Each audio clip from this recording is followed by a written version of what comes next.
All right, the recording started. I am Tara Hartman with the FireNet team, and today we're going to cover the FireNet incident account tracker and talk about transitioning.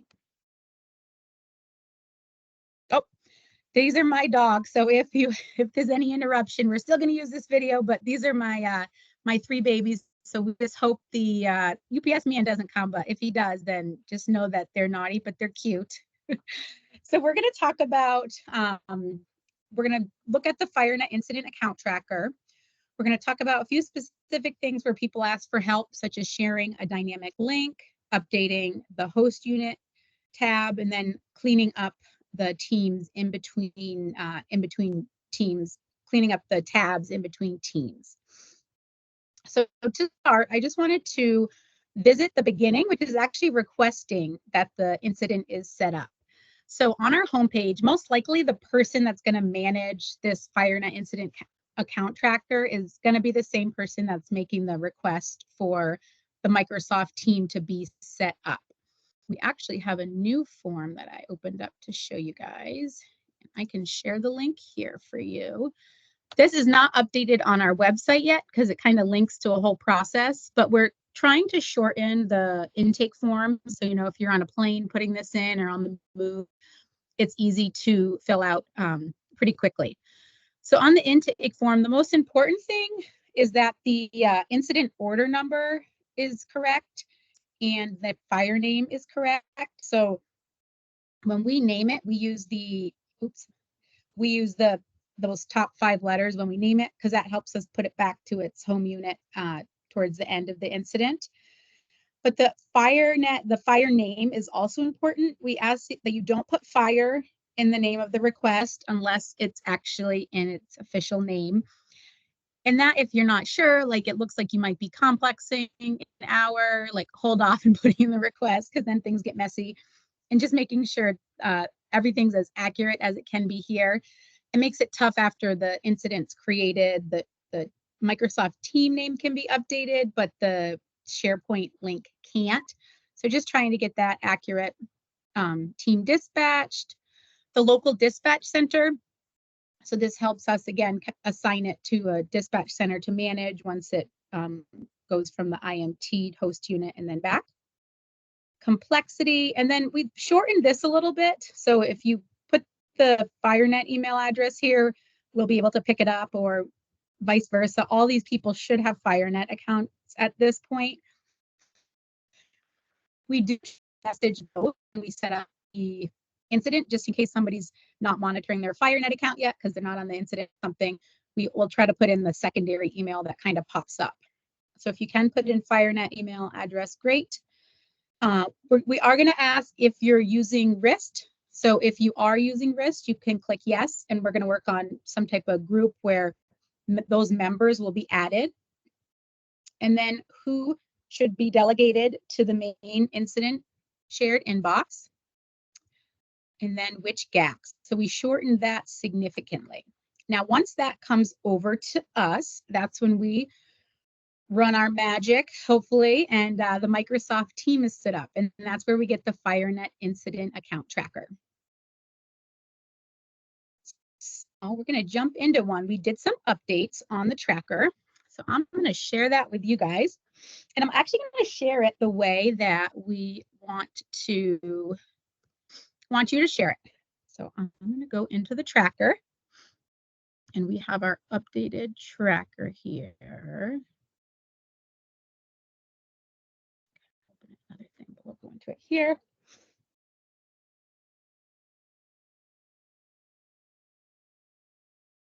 All right, so I'm going to go to the general folder. That's where you would always find this on an incident.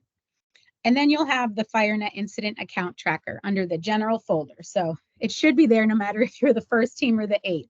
But I'm going to share this with you guys, and this is how we want you to share it back to us if possible. So if you're in there making some updates, just go ahead and click the share button, and I'm going to show you what I want you to click. So sometimes what people do, and this is great for this audience, specifically our more technical folks that are managing things. You saw that I just clicked on it. What I don't want to do is then share this link right here. So you want to use the share link. So when folks share the link from the address bar, it like people get unique identifiers. So then it's going to like push me to try to sign into your account. There's one other way that people share like the update where we just keep getting notifications in the incident help desk. So we don't like that way either. So the way we want you to share this tracker back with us is going to be how I'm going to share this with you right now. So I'm in the tracker here, for example, and we are calling it the FIAT.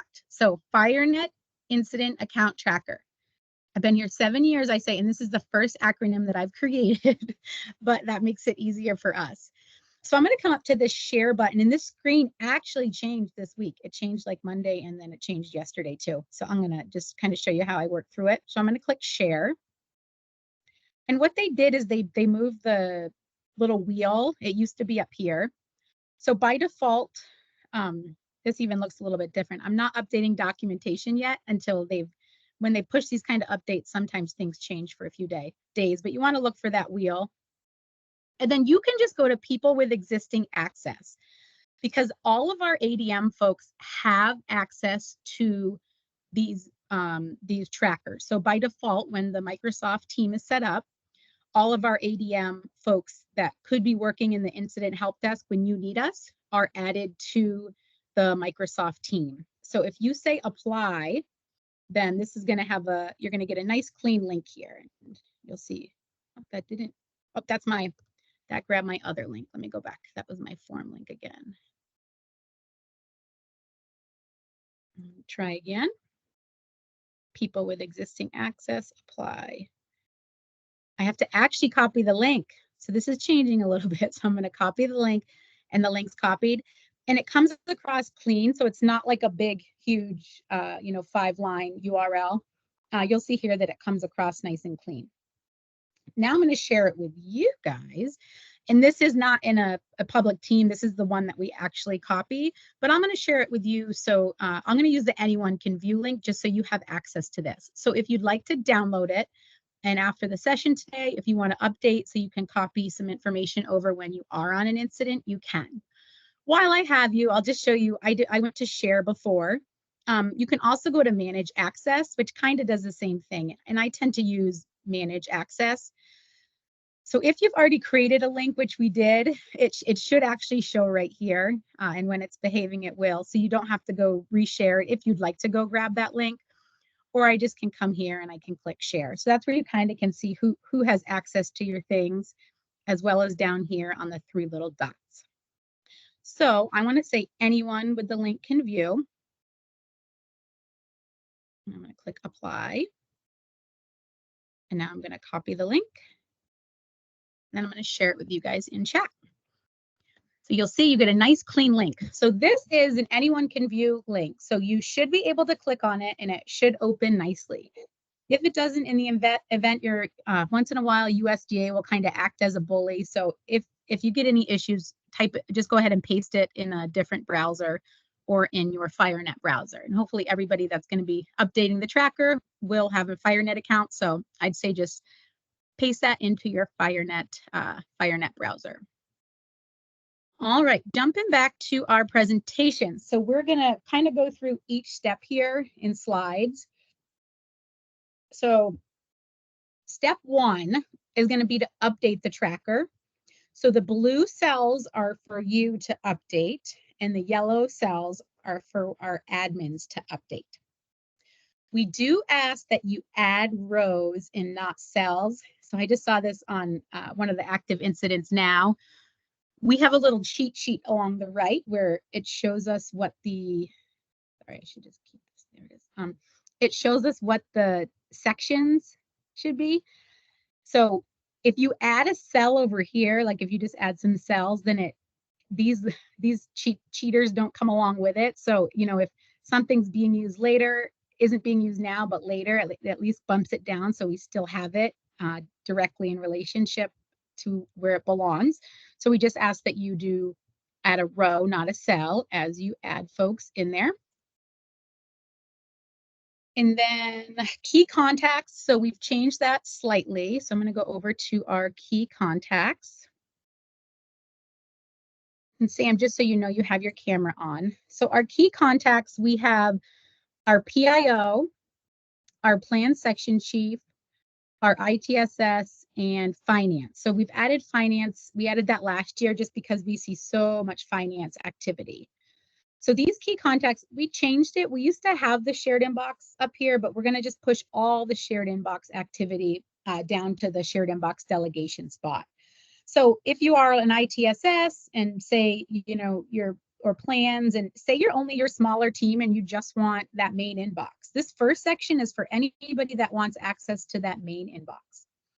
So when that request came in, if you had checked off that you want ITSS, PIO, plan section chief, all to have access, by default, we're going to add them here for you. We're going to delegate and put the name of the shared inbox, and then we're going to email you that. Only put a request if the person wants the shared inbox. So you get excited, you know that these are awesome, shared inboxes work great. You know, if your check-in person doesn't ask for one, then, you know, don't set them up with one, because then it's a little bit harder to track, or if it's not used, there's no reason to have it. So just if the person doesn't need it, just check in and ask. Be careful about downloading the link that I just sent you. So this could change. So if any additional shared inboxes come through, so if NWCG committee says, hey, we need this shared inbox, it will be updated on this tracker. So if you have the active version, and we'll share that again on the final incident setup call. So this link will stay up to date. But anything new that comes, you would see it on the bottom of the list. Otherwise, it should look like this.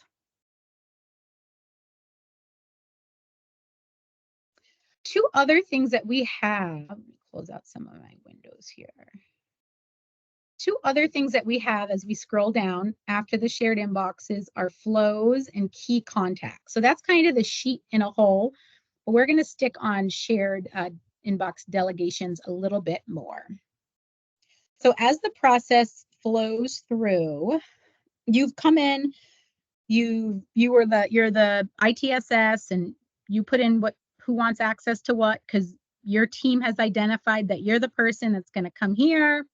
You're going to put in that incident request form. Awesome. The email gets sent to you from the help desk. Hey, here's the link. You're set up. Let's go. By default, the 3 people that you checked are in the shared inbox. And now the next thing we get is folks are going to come in and update the tracker. So this is where I mentioned if people want it, you're going to put them, you're going to add a cell. When you share that with us, so we're not tracking these actively. Sometimes that's a question. So we just get so much traffic in these that we don't come in and look at them unless you email us. If you do email us and you haven't heard from us like within an hour, then reach back out. So we're really quick on getting delegations set up. So if we received your request, or if there's no confusion, then you will be set up pretty quickly. So don't hesitate reaching out if you haven't heard something. So when the update is made, so you say you're the first IMT here, you came in, you put in your updates, then you're going to email us to let us know that, hey, Tara, I've updated the tracker. So you're going to come here, you're going to say share. You know the folks in our incident help desk have access. So I'm going to go there and I'm going to say people with existing access.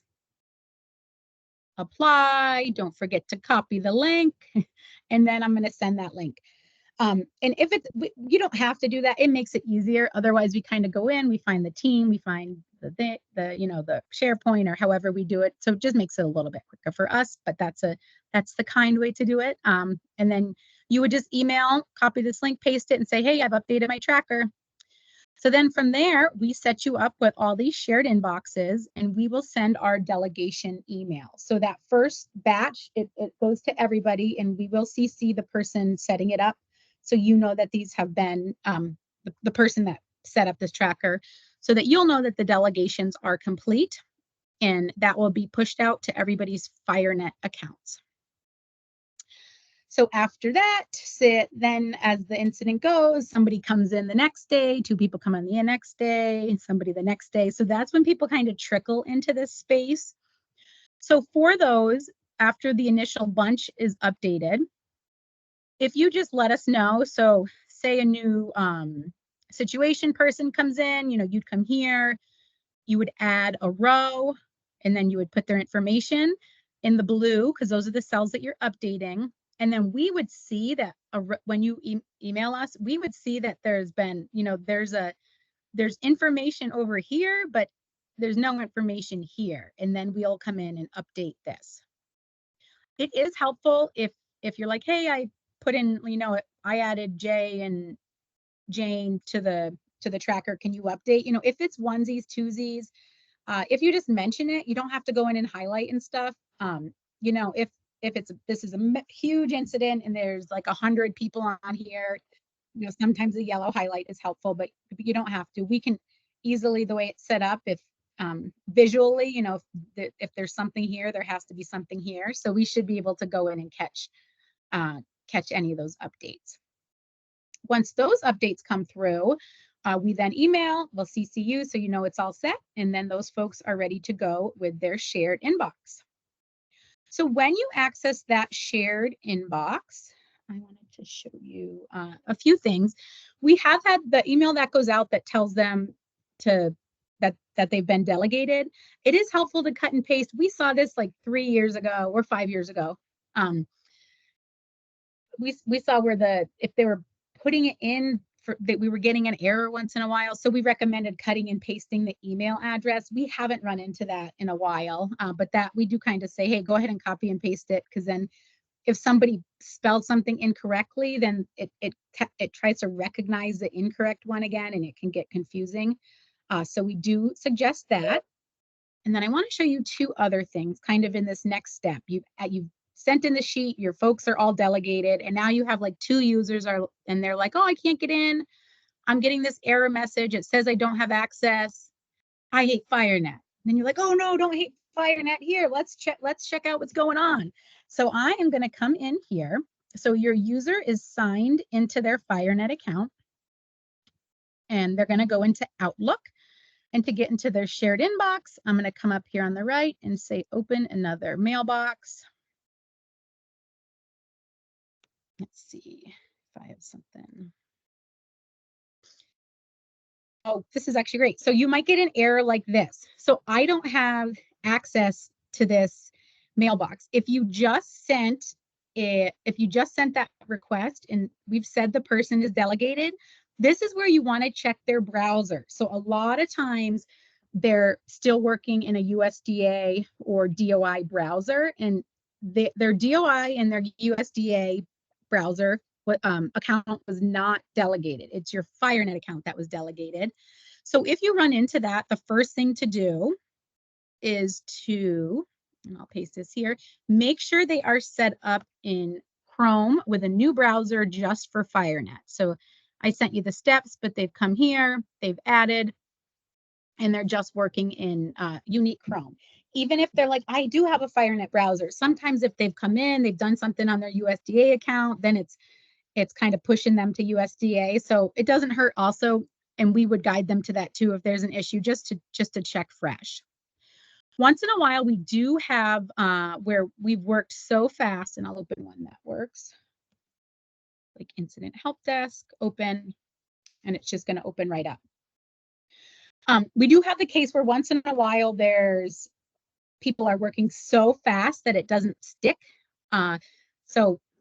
And it's hard to tell the way the user interface works. So if you're like, yeah, my user's working in they're working in the correct browser, we're doing everything right. Like, can you check our delegations? So then we can go in on the Incident Help Desk, and that does happen. I'd say like 1 out of 30 times where it just didn't quite stick. So we just go in and check, make sure that person's there. In between those 2 issues, we're pretty much, we have a 99.9% success rate. So that's how your users are going to come into the shared inbox space.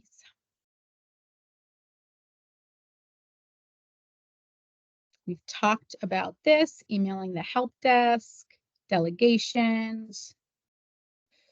So now we're kind of getting to the transition point. So we've worked through the tracker. We've had people coming in during the incident. Everybody's happy. They're working in their shared inbox. And now We leave tomorrow and the next team's coming on. So we'll start to kind of look at transition. So I'm going to go back into our tracker. And this is where the second team's coming in. So they'll probably start to come in, update their information. If they have copied their information, and even for the first team, we don't want you to upload the tracker. So we've come in here and updated some stuff already, and we'll work off of what was in here. So just make sure you're not uploading the actual tracker, but if you want to copy and paste the information, you can just copy and paste it here. So say the third team's coming in, you'll want to come in, you can paste your information, grabbing all this information because your setup's not necessarily going to match what these guys had set up. And then you can paste that there. Sometimes we do have people that are sticking around. You don't have to put them in the second tab. If they're in the first tab and somebody hasn't specifically asked to remove them, then they would still be there and you'd be able to visually see that. So one first thing in transition would be to start to come in here and update this tracker for our folks coming in. For our folks that are leaving, and I can actually, let me go to our checklist here. This is our new checklist. So our folks that are leaving, you can also ask to have people removed. So we don't actually see this a lot. I don't know, maybe we see if somebody's been creating havoc on an incident and they get sent home, people are like, oh, don't let them in that inbox. But we don't see this a lot, but you can strike out a user. So part of this transition, you know, so if I have Tara here, yeah, I'm gonna put her here. So say I'm the second incident coming in, I'm the first incident leaving. So if I'm leaving, I'm like, you know what? These people don't need access to the shared inbox. Let's get them out of there. So you can come in here and strike them out. So we're not deleting because this helps us to know who's had access when, and it tracks that. So just go in and strike them out if you want folks to be removed and are up to speed to know who should be removed. And then you just have to let us know at the help desk. So if somebody's sticking around, you know, you can keep them in, they just don't get struck out. You don't need to add them here. We probably see people strike people out like 5% of the time, maybe 2%. It creates a lot more work for us, but if you feel strongly and want to strike them out, I would understand. So then you come in, and then this would be updated for our new team coming in. And then basically these are the folks that we're going to accept requests from. So, you know, somebody will come in and try to say like, hey, I'm working in X, I need access to this. And so we really want the request to come from these key contacts. So that helps us kind of for security purposes, these key contacts know who's in there, know who's managing this, know who's accessing the shared inboxes. So it is important that these folks are the ones making the requests.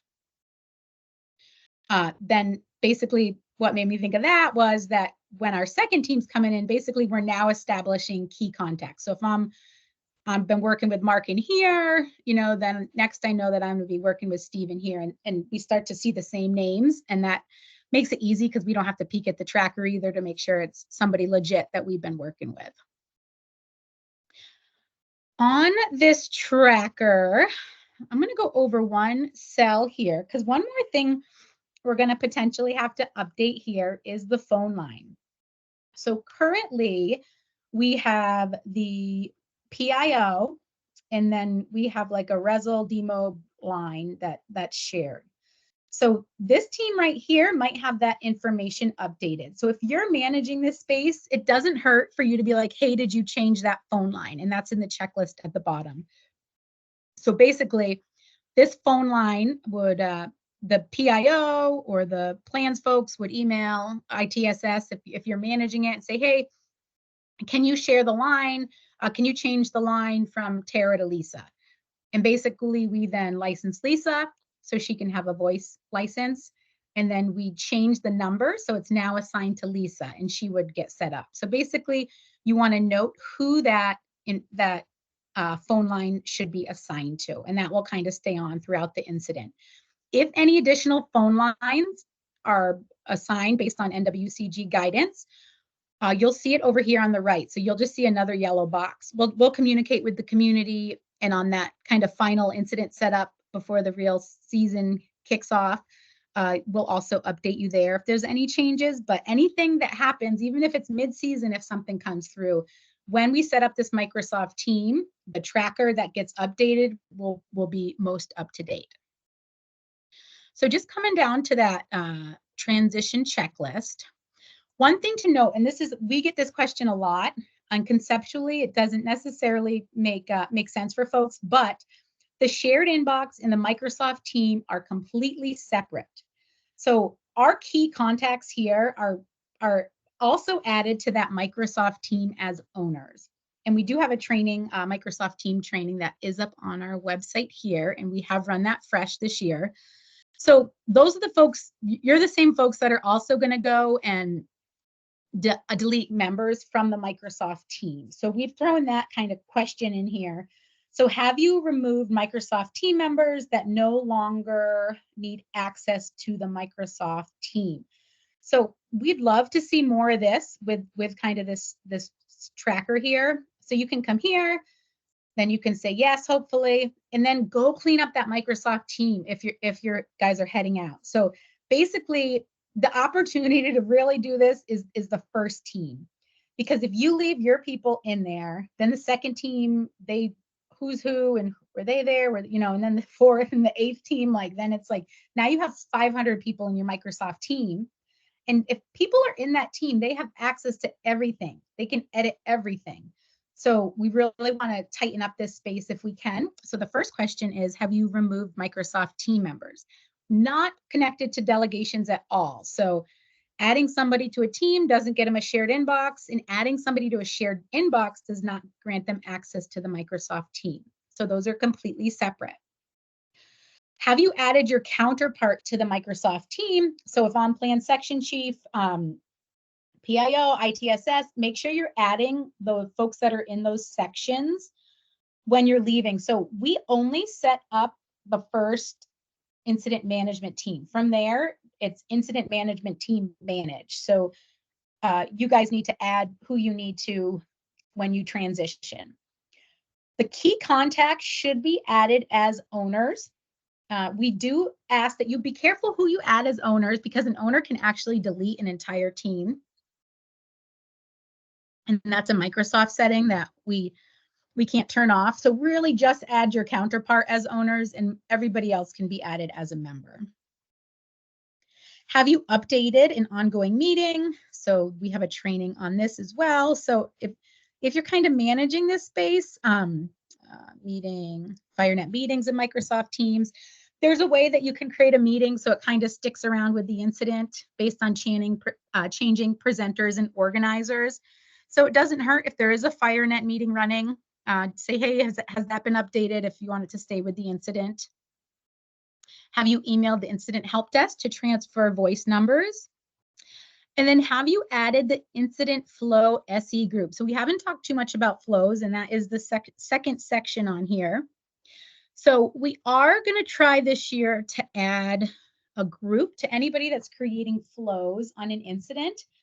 This is so we can help if there's issues after you leave. So while you're there, if you set it up, then you should be really good with flows and know that it works. But sometimes down the line, the fourth team wants to know what's on there and what's running, and the way the interface is on the back end, it's really hard to find those flows. So if this security enabled group is added, then we can go in with our ADM account and find it a lot easier. So there might be some guidance on how to name a flow here. So it has the incident information and the year in it. And then this will be updated so that SE group is added, and that security enabled group. So that helps us help you later. So that's for our folks that are just doing flows. So a lot of the times this is empty, but that is one of the questions. The next group of questions is for the last team. So basically, after you've answered this question, say you say yes, yes, yes, our second team is in here updating, working, and now it's our third team. Then we have the last team. So if you know who the host unit contact is or any information already, like if you're somebody that's just in the know with that, the person that's updating this. You can update that host unit contact information anytime. But say you're the fourth team, you're getting ready to head out. You want to make sure that host unit contact is updated because, as we mentioned, we don't manage it after you're in there. So we need to know who that host unit contact is in case they need something from us at that point. So basically, you're giving us permission to work with them essentially. So if so additional questions for that last IMT headed out. If you're the last IMT, have out of office messages been set up? So if you have your team, whether you send a message to everybody, if you're in the same room, virtual, have a chat, go and say, hey, have you put up an out of office message? Our website does have some examples, and I can put a link here so that's easy for you guys to go to. Like hey, contact the main inbox maybe. So say you're closing one inbox down, but something's still active, or if there's the host unit contact, just so those aren't left unattended when you leave. What else here? We talked about the host unit contact, and then email us to let us know. So two things. Have you emailed the incident help desk? So we can shut down that voice number. So two things that could happen. One, we can unassign it, and then it's not going to go anywhere really. Or the person could put up a message that says like, hey, this line's no longer active. Please, contact X at this forest for anything. So those are two options for what you can do with that voice number. And then have you emailed the incident help desk? It's helpful for us to know that you're heading out and it's with the host unit, because then we can track it and try to get it cleaned up and archived and make sure who needs to is assigned.